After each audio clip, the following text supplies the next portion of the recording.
Pozdrav svima ljudi, ja sam Wunder iz ekipe Tilproof, sa nama su dva nova gosta, sa nama je Draški iz ekipe Martin Gaminga i Brut, igrač Martin Gaminga, naš MVP za treću sezonu CSGO BH lige. Momci, dobrodošli. Hvala. Ćao. Brute, prvi put tebe da dobijemo u nekom intervju u bilo kom obliku, sada ćemo te gledati u audio obliku, odnosno slušati, ali i to nam je dovoljno. U svakom slučaju želim prvo da vam čestitam, prvo cijeloj Martin Gaming organizaciji na fantastičnom rezultatu. Osvojili ste drugo mjesto u ovoj trećoj sezoni. Mrvica je odlučivala da uzmete i titulu, bukvalno, ali u svakom slučaju mislim da je to sjajan uspjeh za vašu prvu sezonu u našem takmičenju i također želim da čestitam Brutu na osvojenoj MVP nagradi. Pa mi možete reći, evo prvo ti, Draški, sa strane organizacije, koliko ste zadovoljni ovim svojim nastupom u trećoj sezoni i da li smatrate da se tu može još dosta toga popraviti? Pa ovako, zadovoljni jesmo. Da smo prezadovoljni, ne možeš biti prezadovoljan nakon onakvog finala gdje si doslovno rasturio protivnike u prve dvije mape. Pa onda ne znam šta se desilo. Ne bi baš da ulazim duboko tu. Sve u svemu zadovoljni smo. Kao što rekoh, igrači su mladi, igrači nemaju još dovoljno iskustva naspram ostalih nekih takmičara, tipa i ekipa. Za usporedbu, ne znam, Deep Fear igrači imaju po, 8000 mečeva, to su desetine tisuća sati provedeni u Counteru. Oni su malte ne počeli ozbiljan takmičarski Counter Strike igrati od prve sezone. Znači ima još tu mjesta pred njima za napredak i sigurno očekujem puno više od njih, sigurno očekujem da ćemo osvojiti BH ligu sljedeću sezonu, sigurno. A u međuvremenu imamo jako puno posla za uraditi, ima tu dosta takmičenja koje još igramo SEU, trenutno igramo playoff, već smo se kvalificirali u intermediate, cilj nam je main. Biće tu još nekih kvalifikacija, nekih dodatnih liga i svašta nešto, tako da imamo jako gust raspored generalno i moramo puno raditi i skupiti što više iskustva do sljedeće sezone. Jel? Pa jeste, da, svakako, hvala ti. Brute, šta ti kažeš iz ugla igrača? Sigurno da vi dosta to nekako drugačije doživljavate nego sami ljudi koji stoji za vas u organizaciji. Kako je vama izgledala cijela sezona? Prvenstveno znamo da ste počeli malo sporije. Vi ste nekako važili za top 3 ekipe. Bili su tu gamersi za koji svi znaju, Deep Fear koji je poznat. Martin je tu došao kao neki novi kolač. I počeli ste malo sporije, ali ste stvarno zakuvali, onako tempirali formu za sam kraj lige. Pa kako je cijela ta sezona izgledala iz vašeg ugla? Pa, iskreno ja sam zadovoljan našom igrom, sve do finala, te prve dvije mape smo odigrali odlično, ali to što je Mili govorio, imamo taj neki problem, pad koncentracije, znači imali smo rezultat 2-0 i onda desi se nešto i prodamo finale, izgubimo na kraju. Ali sve u svemu ja sam zadovoljan kako smo mi igrali, žao mi je što smo izgubili, pripremit ćemo se još bolje za sljedeću sezonu. Da, to definitivno. Mi smo sada već vidjeli da ste napravili neke izmjene. Vidjeli smo da ste se oprostili sa Čubom i vratili ste Pikachu koji je i prvenstveno trebao igrati i ovu sezonu, međutim imao je povredu sa laktom, sada je očigledno sve bolje sa njim čim ste ga vratili u roster. Da li vam je to jako bitna promjena i da li je nešto što će donijeti možda neku drugačiju dinamiku u samoj ekipi, drugačiju energiju? Gledajte, prvo da ispravim, s Čubom se nismo oprostili. A da, on je benchovan. On je benchovan, Čuba je kao šesti igrač i sigurno će doprinijeti ekipi kroz analize i mislim i prisustuje treninzima i dalje će prisustovati.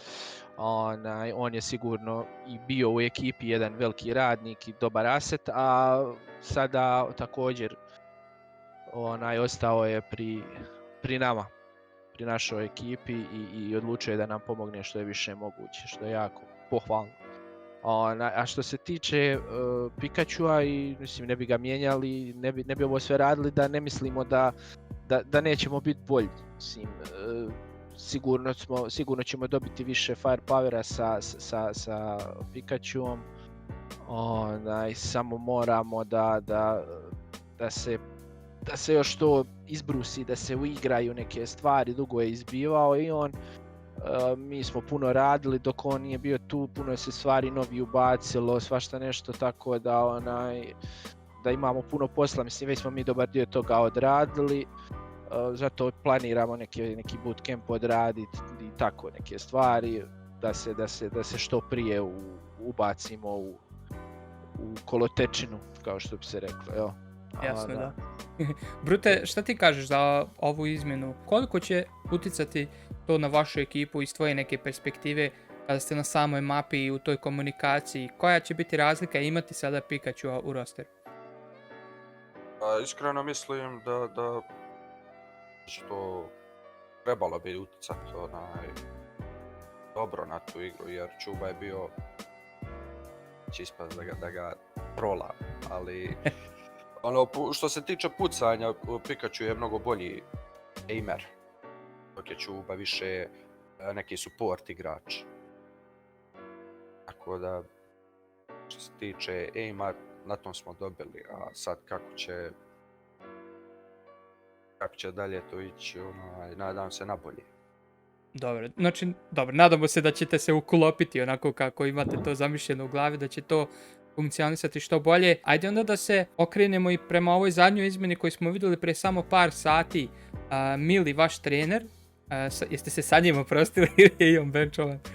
Ne, sa njim smo se oprostili, dogovorno je bilo sve, tako da evo, mislim oprostili, i dalje će on biti tu blizu nas i za savjete i za te neke stvari, ali evo, sporazumno smo se razišli, ko što bi se reklo. Jasno, da li možemo tu možda dobiti neku informaciju koji je razlog zbog te izmjene? Nama nekako sad vi najbolje znate šta je tu bilo unutra, ali nama eksterno gledajući njegov dolazak se poklopio baš sa nekom tom usputnom putanjom forme cijele Martin Gaming ekipe. Sigurno nije bilo neke svađe ili nečega, nego jednostavno ekipa je zaključila da taj trener, da uopće trener kao trener trenutno u ovim momentima nije baš toliko potreban ekipi, da više fokusa trebaju dati na neke druge stvari. A što se tiče Milija i lige i dolaska, to je sigurno, on je pomogao puno ekipi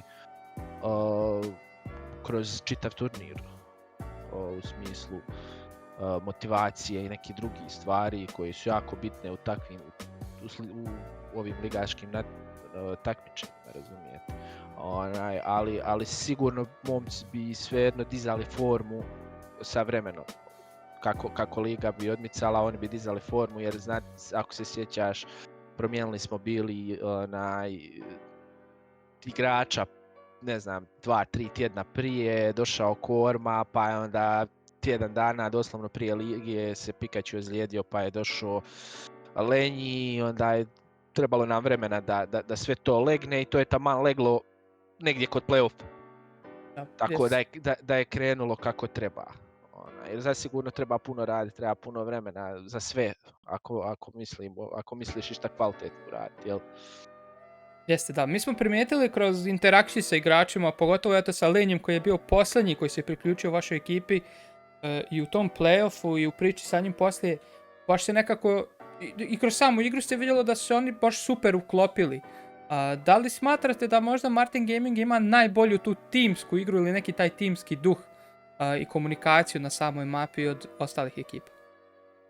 Ja iskreno ne mogu reći jer ne znam kakva je situacija u drugim ekipama, ali sigurno se trudimo, to nam je na prvom mjestu je pozitivan stav, znači bez pozitivnog razmišljanja, pozitive među ekipom nema naprijed. To nam je prvo i to zajedništvo, jeli, ako si to razlikuje ekipu od nekog miksa ili paga, zajedništvo i naporan rad, znate, te stvari zbliže igrače, zbliže tim I onda sve ide puno lakše je trenirati, puno lakše je riješiti neke probleme, svaki ima problem, uvijek će doći neki problemi, samo je pitanje na koji način ih možeš riješiti i kako ćeš ih riješiti, neko se posvađa, neko ovo, neko ono, ali evo, mi trenutno funkcioniramo jako dobro, igrači se jako dobro slažu, imaju jako dobru sinergiju, dobro se radi, šta ja znam. I zato vam kažem, sigurno ovo će biti samo bolje i bolje je, tako da iće se naprijed, sigurno. Dobro, radujemo se toj boljoj verziji Martena u sljedećoj sezoni. Brute, pitanje za tebe. Svi znamo kako ste finale igrali, stvarno je bilo uzbudljivo, jer onako, čak i za nas komentatori, nervi su radili na toj 5. mapi, igrao se taj famozni overpass. I zadnja ona runda, ti sprejaš na Serdu koji defa bombu, meci ne lendaju, on stoji na tipa 10 helta, 5 helta. Ali ajde, neću baš taj moment da mi prokomentarišeš, nego da mi kažeš... Ja bi baš taj. Ajde. Ja bi baš taj. Kod mene su kući gledali finale u drugoj sobi na TV-u.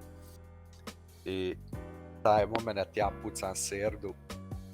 I međutim, ne sjećam se je li on defo bombu ili... Jeste, on je defo bombu. Jeste. Ja ustajem, otišao sam u sobu i dolazi taj moment. A kad ja pucam u njega i kad sam vidio da sam ga spustio na 7 HP-a, samo sam legao, pokrio se po glavi. Znači, to je samo metak da sam još opalio, to je... Jeste, pa dobro, ti si sprejao u tom pravcu, ali nekako ti meci nisi htjeli da lendaju iz nekog razloga. Smoke. Jeste, bio je smoke također. Pa ali, ne, smoke, kad sprejaš kroz smoke zna se desiti onaj bug da ti pojedi koji metak, pa tako. A može i to biti. Brute, imam pitanje za tebe, pošto je ta 5. mapa, vodili ste 2-0, otprilike većina ljudi je mislila da je to. Kada Deep Fear dobija naredne 2 mape, vi ste sada u 5. mapi, sigurno vam rade nervi, pa bih htio da mi prokomentarišeš kako je izgledala vaša komunikacija i igra u toj 5. mapi. Da li ste uspjeli da zadržite neku smirenost i disciplinu, ili ste malo haotičnije igrali nego što bi to inače radili? Ja mislim da smo mi bili prvo CT strana. Ne sjećam se. Jesmo, jel to? I half je završio 10-5, jel tako bilo? Tako. Ili je 9-6? 10-5. CT stranu, normalna komunikacija kao i u svakoj mapi. Ali poslije kada smo na te strani, kad smo se vratili, kad je bilo 10-10, znači od 10-10 onda kreće, tu smo počeli baš da se runda za rundom, dobijemo rundu pa onda izgubimo od pištolja, pa tu se svega izdešavalo. Koliko je bilo teško zadržati kontrolu i sam nivo igre, ali mislim sigurno vam radi adrenalin u tom trenutku, apsolutno ne znate šta se sve može desiti, niste samo vi izgubili pištolj rundu, nego ste i dobili neke pištolj runde, Deep Fear je dobio pištolj runde, svašta je to bilo u tih zadnjih 5-6 rundi, Fixed pravi ace na 13-13, ja mislim sam. Tako da stvarno je bilo haotično i koliko je teško u toj situaciji jednom igraču, kao što si ti, na primjer, ti si bio taj koji je važio za igrača koji, ajde da kažemo, najviše killova pravi u svojoj ekipi, po samoj prirodi pozicije igraš i AVP, ali definitivno moramo reći da si bio u najboljoj formi, pa cijelu ligu, samim tim si dobio MVP nagradu. Koliko je teško u toj situaciji odigrati pravi counter? Pa, ja iskreno nisam imao neku tremu ili adrenalin, kao finale 5. mapa, s tim da smo mi počeli igrati prije finala 2 ili 3 sata, ušli smo da igramo, to je 7-8 sati smo igrali bez prestanka. Mislim da je to jedan od problema što je 7. i 8. sat, pad koncentracije. Ja nisam imao koliko je, ja mislim, Lenji imao u onoj rundi kad je ostao protiv Serde 1-1. To kad je plantao bombu pa ga je Serda skinuo. Da, runda, ja tu rundu nisam mogao gledati, ja sam izašao iz sobe. Dobro, da, tu je bilo na vrijeme, jeste. Dobro, ali ću reći sigurno da je puno lakše igrat nego gledat. Ben je puno teže bilo gledat nego tebi igrat, da se razumije. Dobro, jeste bilo. Je bilo puno teže igrat, gledat nego igrat. Pa Kad kažem poginemo, ti, kad gledam. kažem ti. Dobro. Posljednje pitanje, onda momci, da vas duže više ne zadržavam. Naredni planovi, ti si Draški već spomenuo da je tu ESEA, hoćete da uđete tamo u main. Da li postoje još neki turniri internacionalni na koji ste se probali kvalifikovati sad za A1? Da li planirate još nešto igrati? Evo, u srijedu, na primjer, već sad u srijedu, večeras igramo ESEA u drugo kolo playoffa. Evo sam da pogledam kalendar, u srijedu igramo Republik kvalifikacije, to je isto internacionalni turnir koji je objavljen na HLTV-u.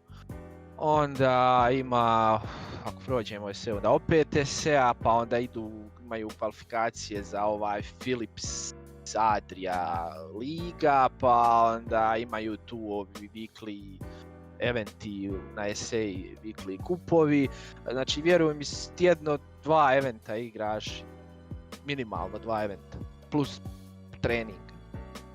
Tako da ima se sigurno šta igrat. Sezona u Kanteru, znaš i sam, samo traje, ne prestaje. Jest, nema stajanja, nema stajanja. Malo tamo od sredine decembra do sredine januara. Ne, za male ekipe nema ni tad. Manje ekipe igraju itad neke lige i turnire, samo za velike. Bude svega. Dobro momci, to je to, neću vas više gnjaviti, hvala vam puno na vremenu koji ste izdvojili, malo smo popričali i o ligi i o vašem timu i o vašim planovima. Ja stvarno radujem vašoj narednoj sezoni i ono što ćete prikazati tada i možda čak i osvojite tu 4. sezonu, pa da se radujemo da za... Sigurno. Dobro. Hvala Draški, hvala Brute. To je to ljudi bilo, hvala vama što ste gledali intervju, pa se vidimo nekom sljedećom prilikom. Pozdrav! Pozdrav! Ćao.